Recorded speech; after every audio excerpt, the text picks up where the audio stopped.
Night అన్నం మిగిలిపోయి ఎప్పుడు పులిహోరే కాకుండా అలాగే నోటికి ఏదైనా కారం కారంగా తినాలనిపించినప్పుడు ఒకసారి ఇలా వాంగీబాత్ని అయితే ప్రిపేర్ చేసుకోండి. టేస్ట్ చాలా బాగుంటుంది.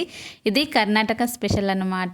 ఇప్పుడు ఎలా ప్రిపేర్ చేయాలో చూద్దాము. స్టవ్ పైన కడాయి పెట్టి ఆయిల్ వేసి పోపు దినుసులు, సన్నగా తరిగిన వెల్లుల్లి, సన్నగా తరిగిన ఉల్లిపాయ ముక్కలు, పచ్చిమిర్చి, కరివేపాకు, పసుపు, మనం ముందుగానే వంకాయలను అయితే సాల్ట్ వాటర్లో కడిగేసుకుంటాం కదా, వాటిని అయితే ఇప్పుడు పోపులో వేసుకొని మధ్య మధ్యలో కలుపుకోవాలన్నమాట. ఎందుకంటే వంకాయ ముక్కలు అనేవి తొందరగా మగ్గిపోతాయి కాబట్టి ఇలా కొద్దిగా మగ్గిన తర్వాత దీంట్లో సాల్ట్ వేసుకోవాలి. అలాగే మనకు బయట మార్కెట్లో దొరుకుతుంది వాంగీబాత్ మసాలా అంటే, లేదంటే ఇంట్లోనే అప్పటికప్పుడు ప్రిపేర్ చేసి వేసుకుంటే ఇంకా చాలా బాగుంటుందన్నమాట. ఇప్పుడు ఉడికించిన రైస్ను కూడా వేసి మొత్తం కలిసేలాగా కలుపుకొని రైస్ అంతా వేడయ్యేంత వరకు కుక్ చేసుకుంటే ఎంతో టేస్టీగా ఉండే వాంగీబాత్ మసాలా రెడీ అండి.